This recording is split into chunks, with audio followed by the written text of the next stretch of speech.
Your Honor, the negligence of the railway authorities is undeniable. The victims deserve the full compensation stipulated under the Act. नमस्कार मित्रांनो, court कचेरी या YouTube चॅनलवर आपल्या सर्वांचं स्वागत आहे.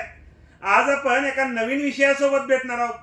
असं म्हटलं जातं की रेल्वेचा प्रवास हा स्वस्त आणि सुखकर असतो, परंतु दुर्दैवाने अशी एखादी घटना घडते की ज्यामुळे एखादे कुटुंब उद्ध्वस्त होते. मित्रांनो, रेल्वे अपघात आणि नुकसान भरपाई याबद्दल आपण आजच्या व्हिडिओमध्ये बोलणार आहोत.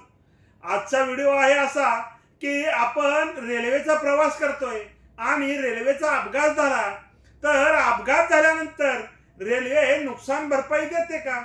आणि त्यात महत्वाचा मुद्दा असा आहे की आपण एखाद्या ट्रेनचं तिकीट काढतो, परंतु चुकून एका दुसऱ्या ट्रेनमध्ये बसलो गेलो तर रेल्वे आपल्याला नुकसान भरपाई देणार का? हा आजचा महत्वाचा विषय आहे. मित्रांनो, स्टेशनला आपण उशिरा पोहोचतो, घाईत दुसऱ्या ट्रेनमध्ये बसतो, प्रवास करण्यास सुरुवात करतो आणि चुकीच्या ट्रेनमध्ये प्रवास चढला असता अपघात झाला तर नुकसान भरपाई मिळते का? हा आपल्याला विचारण्यात आलेला प्रश्न आहे. मित्रांनो, अपघातग्रस्त व्यक्ती चुकीच्या ट्रेनमध्ये चढला असे सांगून रेल्वे भरपाई नाकारू शकते का? याबद्दल माननीय सर्वोच्च न्यायालयाने याबद्दल काय सांगितले आहे हे देखील आपण आजच्या व्हिडिओमध्ये पाहणार आहोत. माननीय सर्वोच्च न्यायालयाने अलीकडे चुकीच्या ट्रेनमध्ये चढल्यानंतर झालेल्या रेल्वे अपघातात मृत्यूमुखी पडलेल्या मृताच्या पालकांना 9% रक्कम देऊन 8 लाख रुपये भरपाई देण्याचे आदेश दिले आहेत.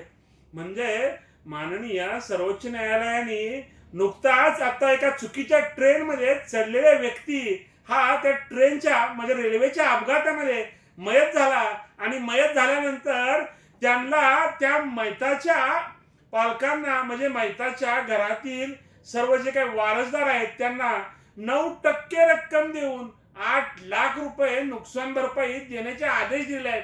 रेल्वे क्लेम्स ट्रिब्युनल कायदा 1998 च्या कलम 616G अंतर्गत मृताच्या पालकांच्या भरपाईच्या याचिकेला बदनाम करण्यासाठी रेल्वेने निष्काळजीपणाच्या आरोपावर आपला संपूर्ण बचाव केला आहे. म्हणजे अंतर्गत मृताच्या पालकांच्या भरपाईच्या याचिकेला बदनाम करण्यासाठी रेल्वेने निष्काळजीपणाच्या आरोपावर आपला संपूर्ण बचाव या केसमध्ये घेतला होता. मित्रांनो, ज्या केसमध्ये 9% दराने 8 लाख रुपये देण्याचे जे माननीय सर्वोच्च न्यायालयाने आदेश केलेले आहेत. म्हणजे एखाद्या रेल्वेचे आपण एखाद्या रेल्वेचे गाडीचे तिकीट काढलं आणि ते तिकीट काढलं मात्र पण आपल्या काही गडबडीमुळे घाईमुळे आपण रेल्वे स्टेशनवर उशिरा पोहोचलो आणि उशिरा पोहोचल्यानंतर आपल्याकडून घाई गडबडीमुळे चुकीच्या ट्रेनमध्ये चढलो आणि चुकीच्या ट्रेनमध्ये चढल्यानंतर त्या ट्रेनचा जर अपघात झाला म्हणजे तिकीट एका गाडीचं चढलो एका गाडीमध्ये आणि ज्या गाडीमध्ये आपण चढलो त्या गाडीचा जर अपघात झाला तर रेल्वे नुकसान भरपाई देण्यास टाळाटाळ करीत होती.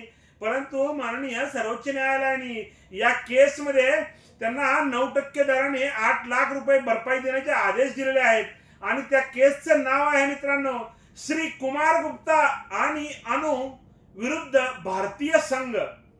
श्री कुमार गुप्ता आणि अनु विरुद्ध भारतीय संघ असं या केसचं नाव आहे. आणि हा जो निकाल आहे तो माननीय सर्वोच्च न्यायालयाने दिलेला आहे. मित्रांनो, तर या केसमध्ये असं सांगितलेलं आहे की तुम्ही चुकीचं तिकीट काढून चुकीच्या ट्रेनमध्ये चढला आणि अपघात झाला आणि त्या अपघातामध्ये जर मृत्यूमुखी पडला तर रेल्वे त्याला जबाबदार नाही असं रेल्वेचं म्हणणं होतं. परंतु न्यायालयाने त्याला ते जबाबदार धरून 9% दराने 8 लाख रुपये देण्याचे आदेश झालेले आहेत. मित्रांनो, अशाच प्रकारची नवनवीन कायदेविषयक माहिती जाणून घेण्यासाठी अद्याप जर तुम्ही आमच्या कोर्ट कचेरी या युट्यूब चॅनलला सबस्क्राईब केलं नसेल तर सबस्क्राईब करा.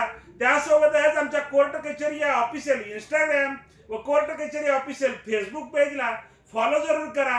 धन्यवाद.